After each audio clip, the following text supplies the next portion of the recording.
राजस्थानी साहित्य। और राजस्थान साहित्य की ये आज अंतिम क्लास है, आज कंप्लीट करते हैं इसे। कल हमने एक तो पढ़ा था दुर्सा आडा को। दुर्सा आडा किसका दरबारी कवि था? प्रारंभ में अकबर का दरबारी कवि था। और अकबर के दरबार में रहते हुए दुर्सा आडा महाराणा प्रताप और महाराणा प्रताप के अलावा रावचंद्र सेन के बारे में प्रशंसा करता था या लिखता था उनके बारे में। ये बात हमें ध्यान में रखनी है। प्रमुख ग्रंथ कौन से थे दुर्सा आडा के? तो विरुद्ध छत्री, छैत्री, कृतार बावनी और श्री कुमार अजाजिनी। फिर हमने एक अगले राइटर के रूप में पढ़ा था दुर्सा आडा के बाद में सूर्यमल मिश्रण के बारे में। 1857 की क्रांति के समय क्रांतिकारियों का उत्साहवर्धन करने वाले सूर्यमल मिश्रण बूंदी के शासक राम सिंह सेकंड के दरबारी कवि थे। उनकी किताबें हमने देखी थी। एक किताब थी उनकी वीर सतसई, एक वंश भास्कर। इन दो ग्रंथों के बारे में लिखा था हमने। इनके अन्य ग्रंथ लिखते हैं, एक दो ग्रंथ और रचना अपने लिखते हैं। एक तो इनका ग्रंथ है बलवंत विलास। सूर्यमल मिश्रण के अन्य ग्रंथ लिखते हैं हम सूर्यमल मिश्रण। एक ग्रंथ तो लिखिए बलवंत विलास, बलवंत विलास। एक इनका ग्रंथ आप लिखिए राम रजाट, राम रजाट। बलवंत विलास, राम रजाट और डिंगल कोश, डिंगल कोश, ये इनके ग्रंथ है। और एक बात इनके बारे में हमें जो ध्यान में रखनी है वो ये बात ध्यान में रखनी है कि इन्होंने अपनी रचनाएं हाड़ौती भाषा में की थी, हाड़ौती भाषा में की। ठीक है। प्रमुख ग्रंथ कौन कौन से? तो वीर सतसई, वंश भास्कर, राम रजाट, बलवंत विलास और एक पुस्तक कौन सी है इनकी? तो एक पुस्तक है डिंगल कोश, डिंगल कोश। ये इनकी प्रमुख रचनाएं हैं। पीछे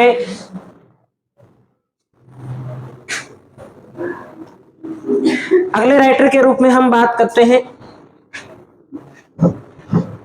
लुई जिपियो टेसिटोरी। अगले राइटर कौन है? लुई जिपियो टेसिटोरी, जिन्हें हम सामान्यतः बोलते हैं एलपी टेसिटोरी।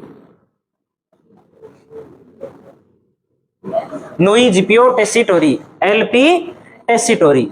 जी इसके अंदर लिखने के अंदर शायद कोई साइलेंट रहता होगा। अगली बात करें इनका जन्म कहां हुआ? तो इनका जन्म हुआ था इटली के अंदर 1887 ईस्वी के अंदर।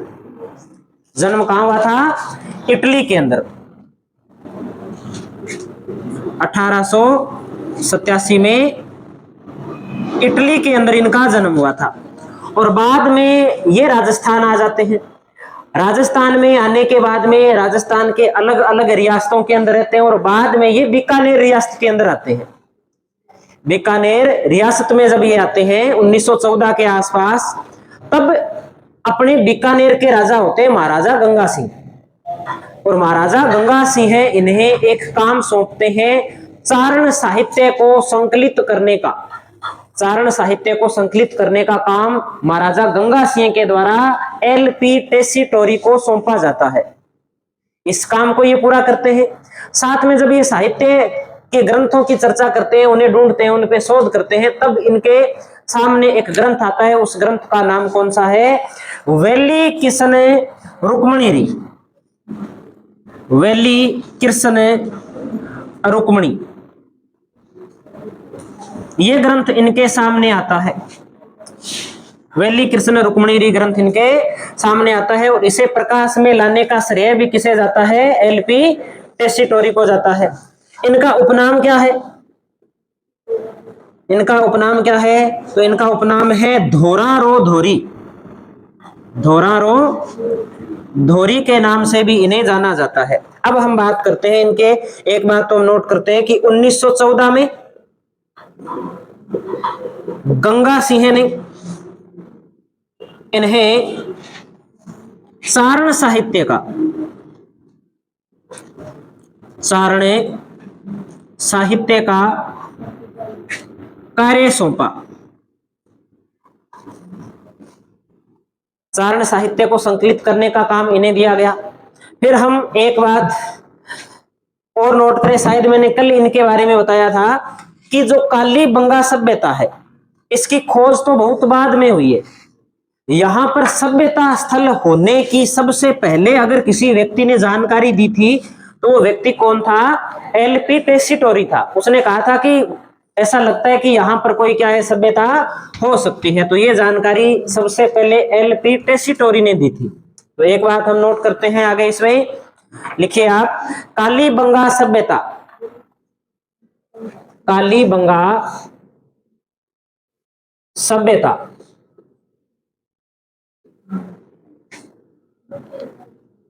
की सभ्यता स्थल के रूप में सर्वप्रथम जानकारी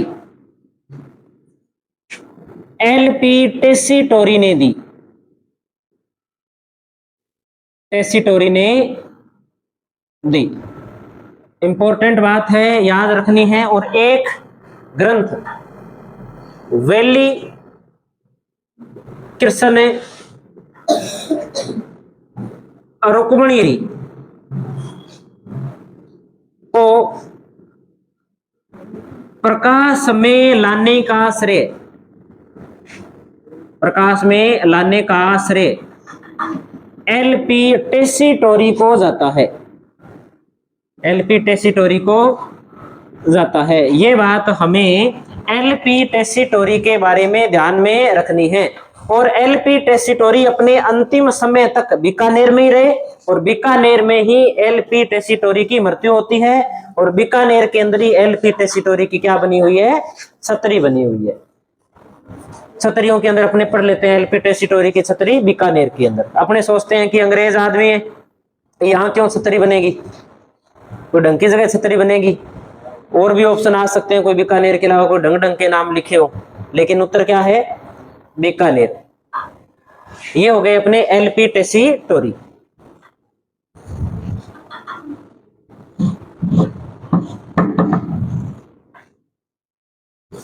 ये नोट कर लिया होगा। अगले राइटर के बारे में अपने बात करें तो हम बात करते हैं मुहेणोत नैणसी। मुहेणोत नैणसी कौन सी रियासत से संबंधित थे? तो मारवाड़ रियासत से संबंधित थे मुहेणोत नैणसी। जन्म इनका हुआ था 1610 ईस्वी में, जोधपुर के अंदर ओसवाल परिवार में इनका जन्म हुआ था। जन्म 1610 जोधपुर में, ओसवाल परिवार से संबंधित थे। इन्हें कहा जाता है राजस्थान की जनगणना का, राजस्थान की जनगणना का अग्रज। क्यों कहा जाता है राजस्थान की जनगणना का अग्रज मुहेणोत नैणसी को? तो इसलिए कहा जाता है कि इनकी एक पुस्तक आई थी, उस पुस्तक का नाम था मारवाड़ रे परगणारी विगत। और हमने पीछे जब साहित्य की शैली की बात की थी तब हमने एक शैली भी पढ़ी थी, विगत। क्या होती है विगत? तो विगत किसी क्षेत्र के बारे में, किसी स्थान के बारे में विस्तार से जो वर्णन किया जाता है उसे क्या बोलते हैं? विगत बोलते हैं। और इनकी विगत कौन सी है?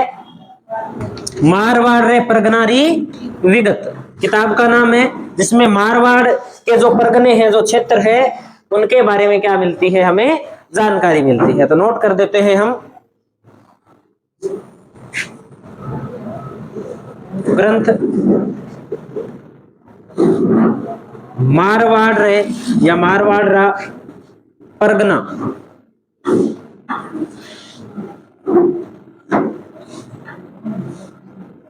परगनारी विगत। इसी किताब के कारण इन्हें राजस्थान की जनगणना का अग्रज कहा जाता है, क्योंकि राजस्थान के इतिहास में राजस्थान की जनसंख्या के बारे में अगर हमें किसी किताब के अंदर व्यवस्थित आंकड़े मिलते हैं तो किताब कौन सी है?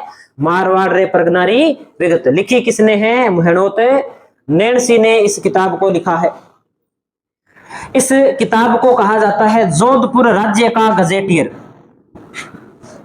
इस किताब को क्या कहा जाता है? जोधपुर राज्य का गजेटियर। गजेटियर से क्या मतलब है? गजेटियर से यही मतलब है कि यह मारवाड़ का जोधपुर राज्य का वह ग्रंथ है जिसमें प्राचीन काल की जनसंख्या की परगनों की क्या मिलती है? जानकारी मिलती है। ये बात हमें ध्यान में रखनी है। फिर इनका एक उपनाम मिलता है, इनका उपनाम मिलता है राजपुताने का अबुल फजल। राजपुताने का अबुल फजल किसने कहा था? मुंशी देवी प्रसाद ने। राजपुताने का अबुल फजल, तो लिखते हैं उपनाम। उपनाम क्या मिलता है? राजपुताने का अबुल फजल।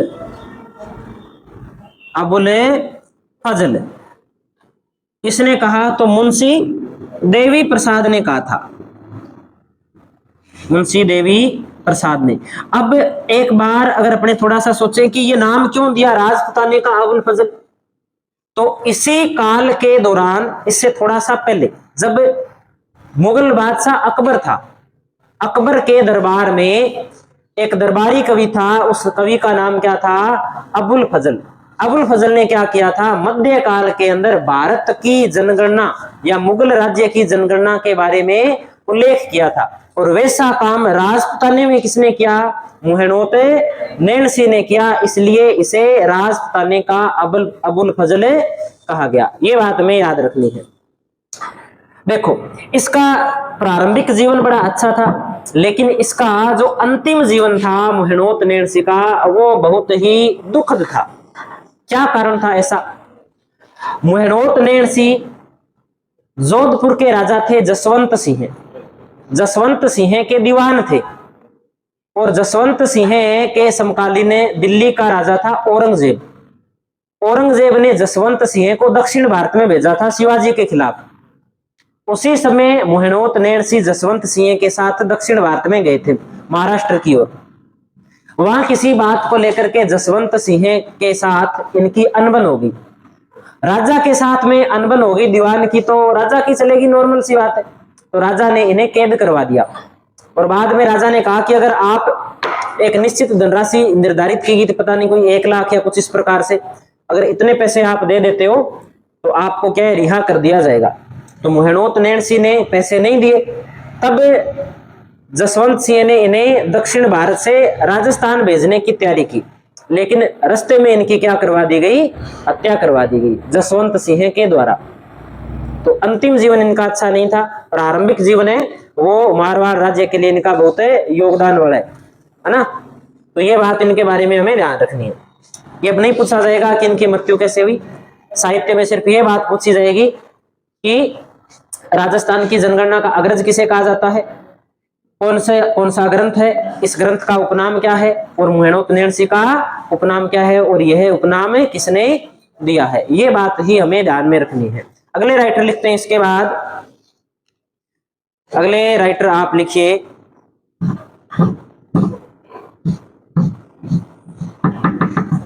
चंद्र सिंह बिरकाली।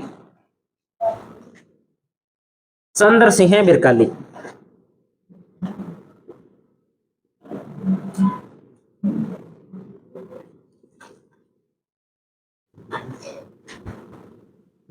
देखो, चंद्र सिंह बिरकाली कहां के रहने वाले थे? तो हनुमानगढ़ के रहने वाले थे। कहां के रहने वाले थे? हनुमानगढ़ जिले के रहने वाले थे। हनुमानगढ़ के अंदर एक गांव पड़ता है बिरकाली गांव। इस बिरकाली गांव के रहने वाले थे। ये अपने नाम के पीछे अपने गांव का नाम लगाते हैं, जाति नहीं है इनकी, ध्यान रखना। अब इनका सबसे प्रसिद्ध ग्रंथ कौन सा है? बादली। सबसे प्रसिद्ध ग्रंथ कौन सा है? बादली है। तो लिखेंगे प्रसिद्ध ग्रंथ या प्रसिद्ध रचना। प्रसिद्ध रचना। तो प्रसिद्ध रचना कौन सी है इनकी? बादली। इन्होंने देखो बादल के बारे में, बादल के बरसने के बारे में एक कविता की रचना की है। ये जो रचना है, इस रचना के अंदर चंद्र सिंह कहते हैं इस पश्चिमी राजस्थान के बारे में कि जो पश्चिमी राजस्थान है इसमें उस समय न तो ज्यादा कोई नहरें होती थी, न यहां पर कोई नदियां बहती है, न कोई नाले हैं, न बरसात तो आपको पता है कैसी होती है। तब भगवान को या बादल को देख करके कवि ये कहता है कि हमारी एकमात्र जो आस है वो आप हो बादल। अगर आप नहीं बरसे तो यहाँ के लोग हैं वो भूखे मर जाएंगे। यहाँ पर नदी नाले नहरें नहीं है, आप ही एकमात्र सहारा हो इस प्रदेश का। तो ऐसा प्रकृति का चित्रण कौन करता है? चंद्र सिंह बिरकाली करता है। तो एक बात नोट करेंगे कि इन्होंने अपनी रचनाओं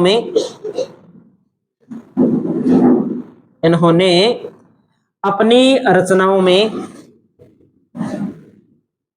प्रकृति चित्रण का या प्रकृति चित्रण पर सर्वाधिक बल दिया। इन्होंने अपनी रचनाओं में प्रकृति चित्रण पर सर्वाधिक बल दिया।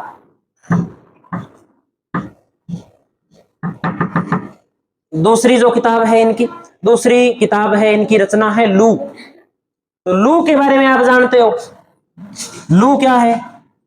लू पश्चिमी राजस्थान में या पश्चिमी भारत के अंदर गर्मियों में चलने वाली शुष्क पवन है जो सब कुछ सुखा देती है। तो लू के अंदर भी प्रकृति का ही तो चित्रण किया गया है। लू है वो बहुत ज्यादा क्या है? खतरनाक है। तो फिर प्रकृति का इन्होंने चित्रण किया है। और एक इनकी किताब मिलती है कहे मुकरणी। कहे मुकरणी, कहे मुकरणी एक बार पूछी जा चुकी है, और ये जो बादली वाली है तो बार बार पूछी जाती है, बहुत बार पूछी हुई है। कहे मुकरणी का मतलब क्या है अपनी भाषा में हमें पता है,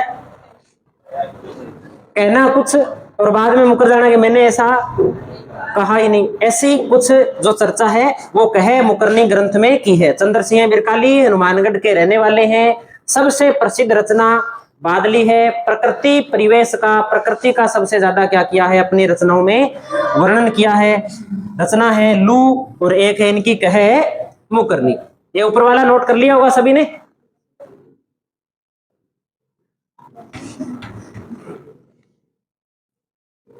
धरती धोरारी किसकी रचना है?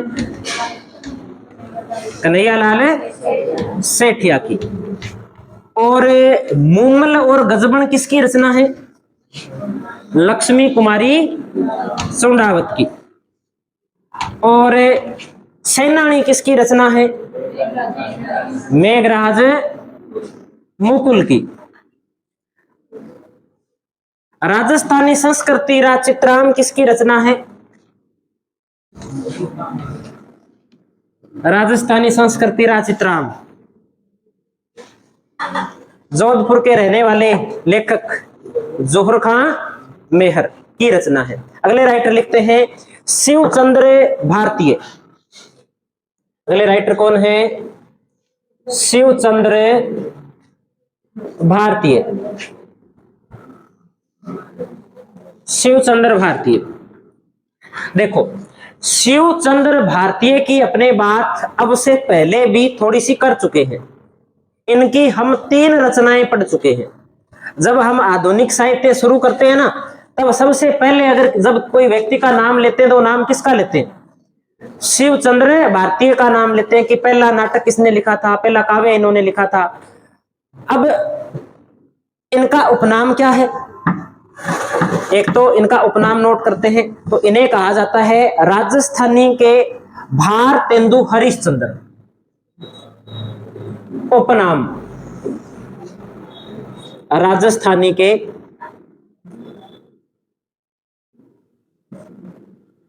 भारतेंदु हरिश्चंद्र। दूसरी बात करें इनके बारे में, एक नाम और हमें याद रखना है, वो नाम ये है कि राजस्थानी भाषा का जो आधुनिक रूप है, आधुनिक जो राजस्थानी है, स्वतंत्रता के आसपास या हमके 1850 के बाद में धीरे धीरे जिस राजस्थानी का विकास हुआ है, उस राजस्थानी के अंदर गद्य के रूप में लेख लिखने वाले पहले राइटर भी कौन है? शिवचंद्र भारती है। तो हम एक बात ये नोट करेंगे कि आधुनिक राजस्थानी के प्रथम गद्यकार, आधुनिक राजस्थानी के प्रथम गद्यकार, गद्य और पद, एक तो पद के अंदर रचना होती है कविता के रूप में, एक गद्य लेख के रूप में जो रचना होती है। तो सबसे पहले कौन है आधुनिक राजस्थानी के अंदर गद्यकार है? तो शिवचंद्र भारतीय या शिवचंद्र भारती भी लिखा हुआ मिलता है, कुछ जगह शिवचंद्र भरतिया भी लिखा हुआ मिलता है। शिवचंद्र हमें प्रमुख रूप से नाम इसमें ध्यान रखना है। इनकी एक दो किताबों की चर्चा करें तो एक तो हमें किताब इनकी ध्यान रखनी है,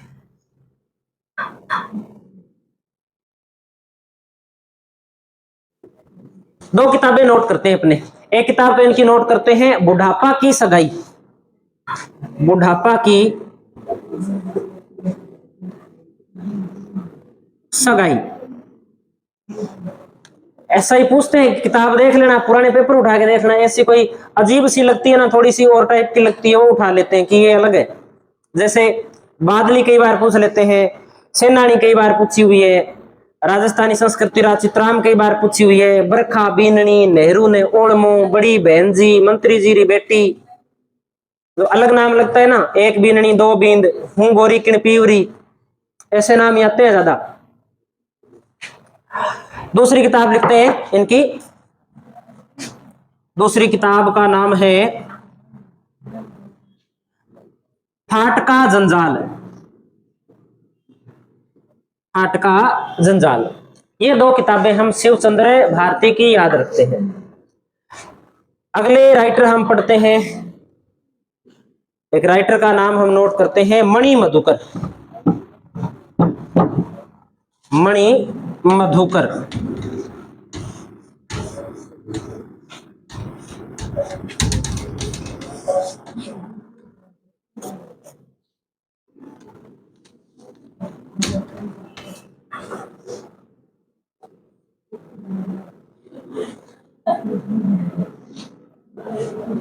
मणि मधुकर के बारे में क्या हो गया? मेघराज मुकुल के चला गया?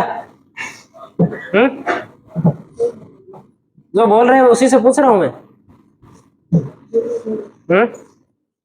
तो बोल रहे वो मुझे भी पता है, जो बोला है उसे भी पता है कौन बोल रहा है, कई देर से बोल रहा है, मैं देख रहा हूँ क्या कहना है, क्या कहना है। पीछे क्या देख रहे हो? आगे देखो, आपको बोल रहा हूँ मैं, आपको आपको इतना तो पता चलता है मुझे कौन बोल रहा है ना? कोई बात नहीं, आगे से ध्यान रखना, ऐसे बोलना नहीं है बीच में। मणि मधुकर की रचना लिखते हैं, जोधपुर के रहने वाले थे ये। एक तो रचना नोट कीजिए आप, पग फेरो,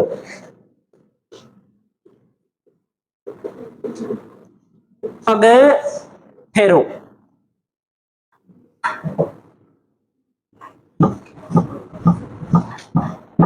एक सफेद मेमने, हाँ रचना ही है, रचना, पुस्तक लिख सकते हैं, रचना लिख सकते हैं। पग फेरो, सफेद मेमने, और एक इनकी रचना है आलीजा घर आजो, आलीजा घर आजो। ये मणि मधुकर की रचनाएं हैं। 3 रचनाएं हैं, पग फेरो, सफेद मेमने, अलीजा घरे आजो। इतनी रचनाएं नहीं है, और भी रचनाएं इनकी, हमें जो याद रखनी है वो 3 याद रखनी है। अगले राइटर लिखते हैं आचार्य मेरुतंग। आचार्य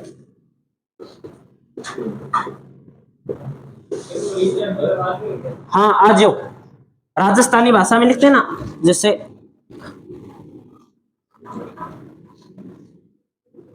आजो, आचार्य मेरुतुंग। एक रचना याद रखनी है आचार्य मेरुतुंग की हमें, प्रबंध चिंतामणि। प्रबंध चिंतामणि, पृथ्वीराज चौहान के बारे में जानकारी मिलती है आचार्य मेरुतुंग के ग्रंथ प्रबंध चिंतामणि में। प्रबंध चिंतामणि में किसके बारे में जानकारी है इसमें? पृथ्वीराज चौहान के बारे में जानकारी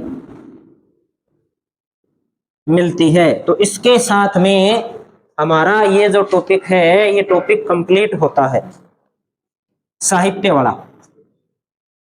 2 टॉपिक एक साथ है ये, राजस्थानी भाषा एवं बोलियां व राजस्थानी साहित्य।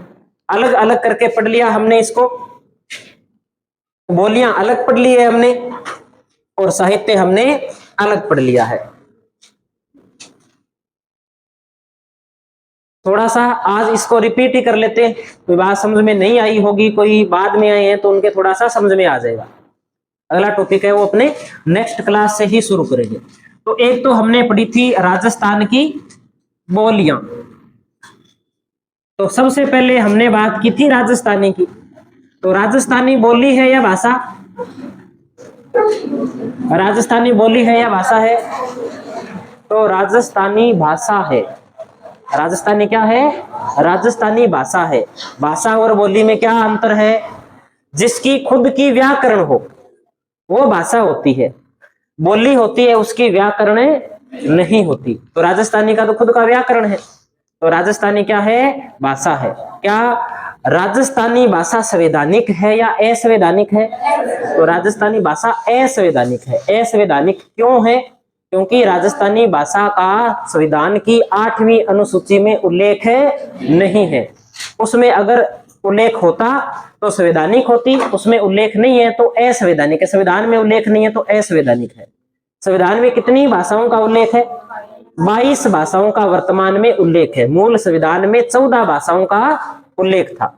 राजस्थानी अब भी उसमें शामिल नहीं है। राजस्थानी भाषा की लिपि कौन सी है? तो राजस्थानी भाषा की लिपि कौन सी है? मुड़िया लिपि है।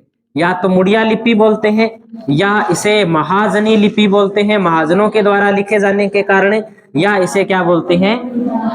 बाणियों के द्वारा लिखा जाने के कारण इसे बणियावणी लिपि बोलते हैं, है ना। वर्तमान जो आधुनिक राजस्थानी है, आधुनिक राजस्थानी की अगर लिपि पूछे तब हम उत्तर करेंगे देवनागरी। आधुनिक राजस्थानी की लिपि कौन सी है? देवनागरी। अगर सीधा पूछे कि राजस्थानी की लिपि कौन सी है तो मुड़िया, महाजनी या बणियावणी लिपि है। राजस्थानी की जो लिपि मुड़िया है, इस लिपि का विकास किसने किया था? किसने किया था? टोडरमल ने इसका विकास किया था। किसने विकास किया था? टोडरमल ने इसका विकास किया था।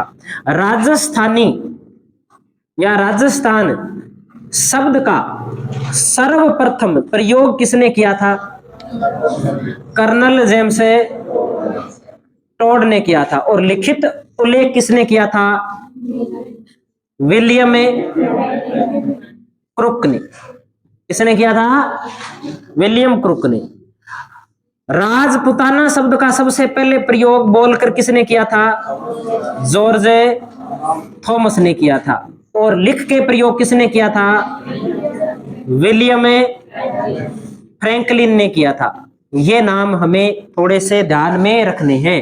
जॉर्ज थॉमस की पुस्तक कौन सी है? Military memories of George Thomas. Colonel James Tod के ऊपर जो विलियम क्रूक के द्वारा पुस्तक लिखी गई है, उस पुस्तक का नाम क्या है? The annals antiquities of Rajasthan. ये पुस्तक हमें नाम भले अपने राजस्थान के परिचय के बारे में याद रख ले, या हम कैसे याद रख ले, हमें ये नाम याद करने पड़ेंगे। फिर हमने एक नाम पढ़ते हैं हमें जॉर्ज अब्राहम ग्रियर्सन का, है ना। जॉर्ज अब्राहम ग्रियर्सन का नाम हम पढ़ के आए थे। जॉर्ज अब्राहम ग्रियर्सन की एक पुस्तक आती है लिंग्विस्टिक सर्वे ऑफ इंडिया। उस पुस्तक में इन्होंने राजस्थानी भाषा के लिए राजस्थानी शब्द का प्रयोग किया था, वो बात हमें याद रखनी है। एलपी टेसीटोरी ने भी राजस्थानी भाषा का वर्गीकरण किया था।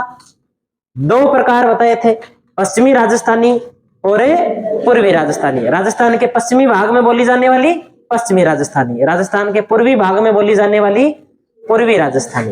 फिर हमने एक बात की थी थोड़ी सी कल्प वृक्ष की भी, राजस्थानी भाषा का विकास कैसे हुआ है। एक बार फिर से मैं रिपीट कर देता हूं कि राजस्थानी भाषा का विकास कैसे हुआ।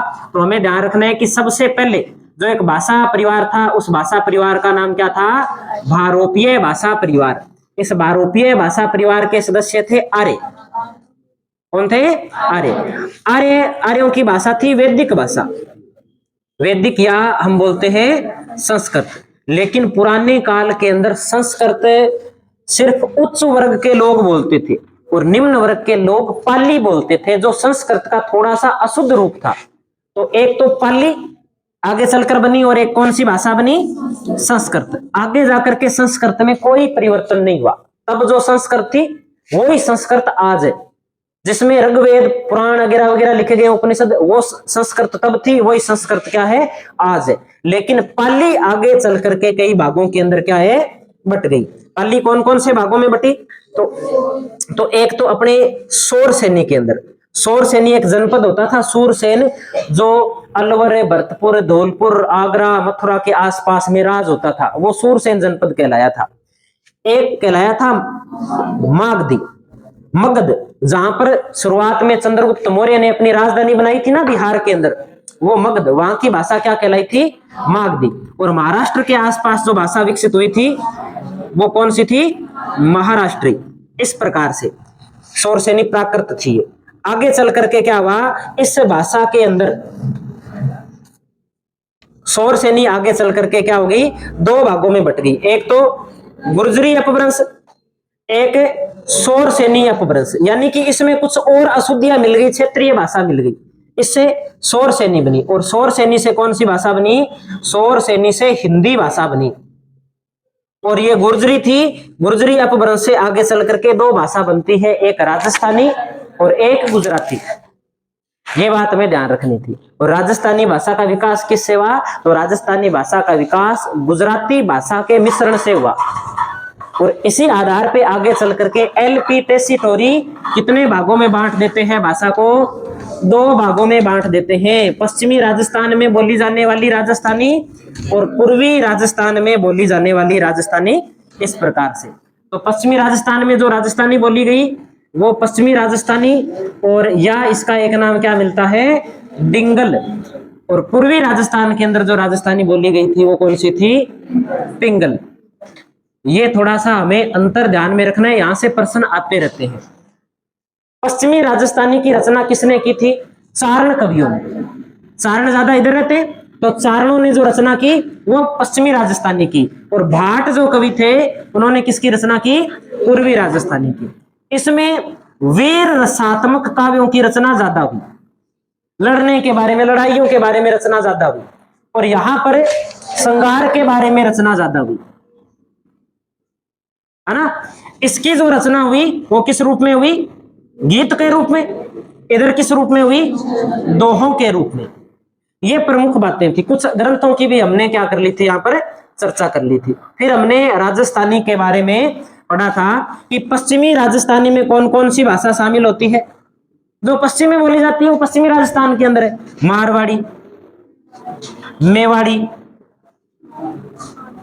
मेवाड़ी, वागड़ी,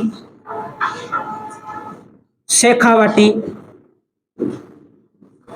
बागड़ी, हली, ढाटी, ढटकी, देवड़ावाटी, नागौरी, कुबड़ी, खेराड़ी, गोडवाड़ी, ये प्रमुख कहां बोली जाती है? तो पश्चिमी राजस्थान में मारवाड़ क्षेत्र में, जोधपुर के आसपास मारवाड़ी बोली जाती है। उदयपुर, उदयपुर, भीलवाड़ा, राजसमंद, चित्तौड़गढ़ में अपने कौन सी बोली जाती है? मेवाड़ी बोली जाती है। डूंगरपुर, बांसवाड़ा, प्रतापगढ़, सिरोही, उदयपुर वाले क्षेत्र में जहां भील रहते हैं, वागड़ क्षेत्र है, वागड़ी बोली जाती है। शेखावाटी क्षेत्र, चूरू, झुंझुनू, सीकर, डीडवाना, कुचामन का क्षेत्र शेखावाटी बोली जाती है। बागड़ी, गंगानगर, हनुमानगढ़, अनूपगढ़ में बागड़ी बोली जाती है। बीकानेर, फलोदी, जैसलमेर के बीच में थड़ी बोली जाती है। ढाटी, जैसलमेर में ढटकी, बाड़मेर में देवड़ावाटी, जहां देवड़ा राजपूतों का अधिकार सिरोही में रहा था, वहां देवड़ावाटी बोली जाती है। नागौर के आसपास बोली जाने वाली बोली नागौरी है। कुबड़पट्टी का क्षेत्र जहां बोली बोली जाती है, नागौर व अजमेर के बीच में कुबड़ी बोली है। राजस्थान के अंदर शाहपुरा के आसपास वाले क्षेत्र में बोली जाती है खेराड़ी बोली जाती है। पाली, जालोर, सांचौर, बाड़मेर का कुछ क्षेत्र जिसे गोडवाड़ के नाम से जानते हैं, वहां जो बोली बोली जाती है वो गोडवाड़ी बोली जाती है। और खाजू वाला क्षेत्र में एक बोली बोली जाती है, उसका नाम क्या है? सियार की बोली जाती है। इतना ही तो याद करना है, इसमें और कुछ याद नहीं करना। ऐसे ही इधर पढ़ा था हमने सबसे बड़ी बोली ढूंढाड़ी, हाड़ौती, मेवाती, ब्रज, नागरचोल, सेरा, तोरावाटी, सेरा, तोरावाटी, मालवी, रागड़ी या रांगड़ी, निमाड़ी, रतलामी, एक वो बिजासन माता के मंदिर के पास में बीजनी, एक जो अपने ये बोलते हैं राठी बोल देते हैं, या अहिरों की जो बोली है अहिरवाटी बोल देते हैं इसे। ये प्रमुख बोलियां यहाँ की। एक वो सदुकड़ी है, इधर कौन सी बोली है? सदुकड़ी।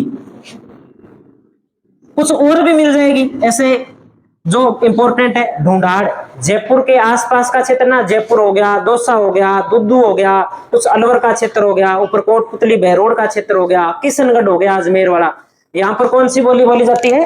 ढूंढाड़ी बोली जाती है। कोटा, बूंदी, बारां, झालावाड़ हाड़ौती क्षेत्र है, हाड़ौती बोली बोली जाती है। केलांग हिंदी व्याकरण के अंदर सबसे पहले इसके बारे में जानकारी मिलती है। और ढूंढाड़ी की 8 देश गुजरी के अंदर हमें जानकारी मिलती है। मारवाड़ी के अंदर हमें 2 ग्रंथ मिलते हैं, राजियारा सोरठा और वेली कृष्ण रुक्मणी, 2 प्रमुख ग्रंथ मिलते हैं। गोडवाड़ी के अंदर बिसल देवरासो हमें रचना मिलती है।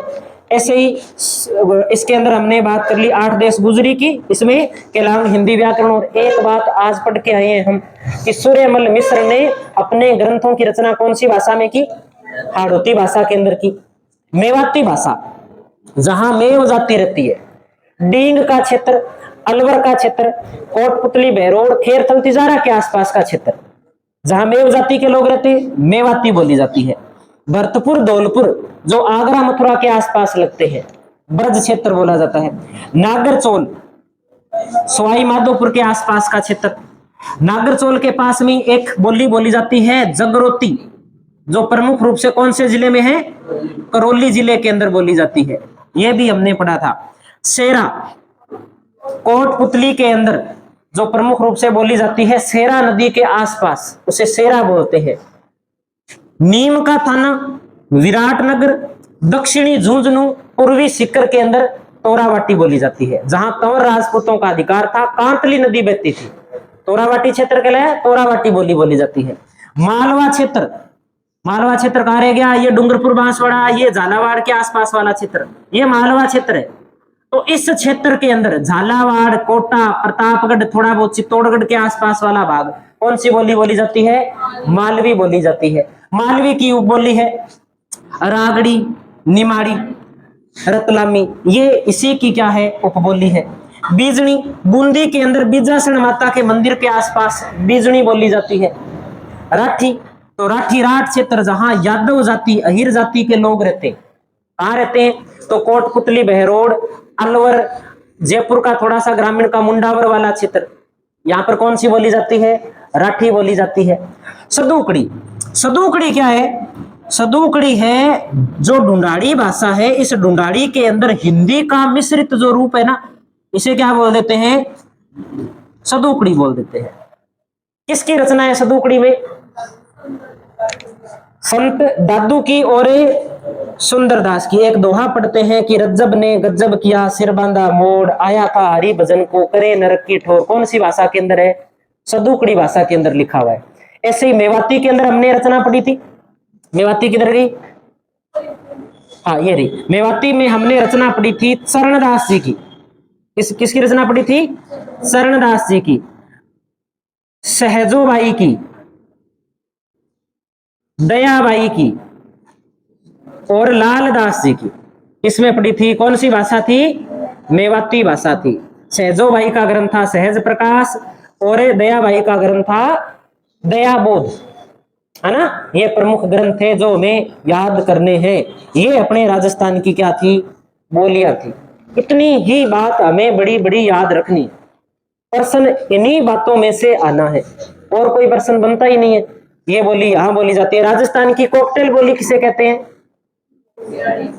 किसे कहते हैं? खेराड़ी को कहते हैं। क्यों कहते हैं? क्योंकि इसमें MDH 3 बोलियों से मिलकर के बनी है खेराड़ी। M से मारवाड़ी, D से ढूंढाड़ी और H से, अगर पूछ ले कि राजस्थान की सबसे कठिन बोली कौन सी है, जो सबसे बोलने में औखी है, वर्तनी में औखी है, बोली नहीं जाती हर किसी से, तो हाड़ौती। राजस्थान की सबसे बड़ी बोली कौन सी है क्षेत्र के आधार पे? तो मारवाड़ वाला क्षेत्र बड़ा है, मारवाड़ी। जनसंख्या की दृष्टि से राजस्थान की सबसे बड़ी बोली कौन सी है? तो ढूंढाड़ी। जनसंख्या ढूंढाड़ क्षेत्र में जयपुर, दौसा, भरतपुर, धौलपुर के आसपास वाला जो बेल्ट है, यहाँ ज्यादा रहती है। तो क्षेत्रफल के आधार पे तो मारवाड़ी है और जनसंख्या के आधार पे कौन सी है? ढूंढाड़ी है। बाद में हमने साहित्य की बात की थी। सबसे पहले हमने कौन से ग्रंथ पढ़े थे? साहित्य के अंदर साहित्य की एक शैली होती है, रासो पढ़ा था क्या सबसे पहले? रासो, जैसे एक ग्रंथ है पृथ्वीराज रासो।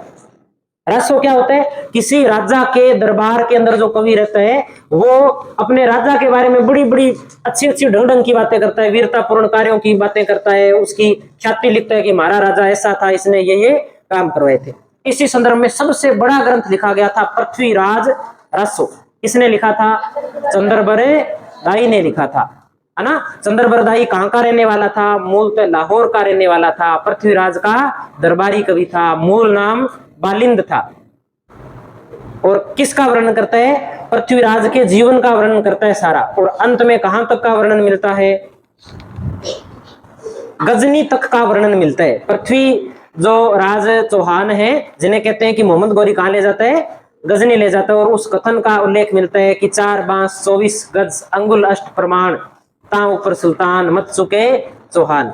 बाद में कहते हैं कि पृथ्वीराज की हत्या कर देता है, खुद आत्महत्या कर लेता है। और इस ग्रंथ की रचना पूर्ण कौन करता है? जलहण। जलहण इस ग्रंथ की क्या करता है? रचना पूर्ण करता है। कितने खंडों या कितने सर्गों में है?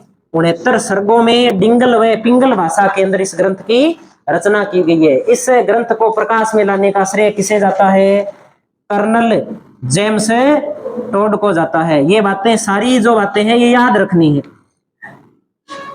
ऐसे हमने एक ग्रंथ पढ़ा था हमीर रासो।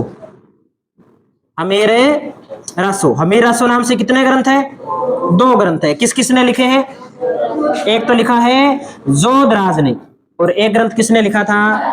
सारंगधर ने। ठीक है, ये कुछ ऐसे जो ग्रंथ है हमें याद रखने हैं। ऐसे ही हमने एक ग्रंथ पढ़ा था खुमान रासो, पढ़ा ना खुमान रासो।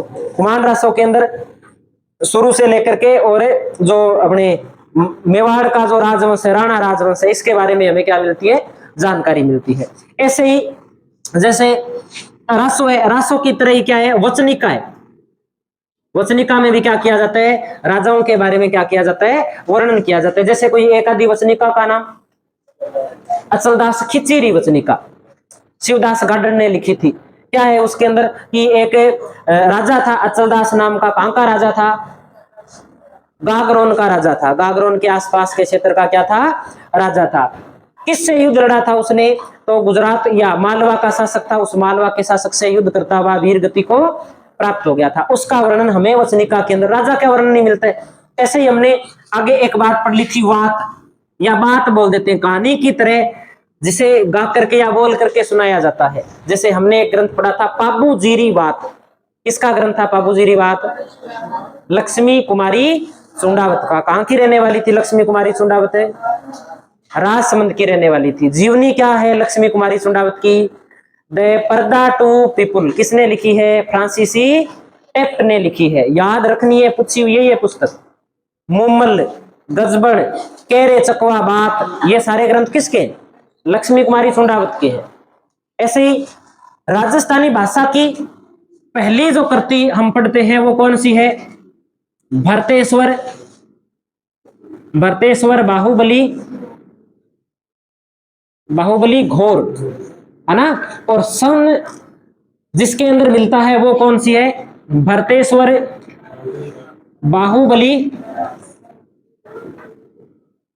रास, है ना। ये बातें हमें याद रखनी है।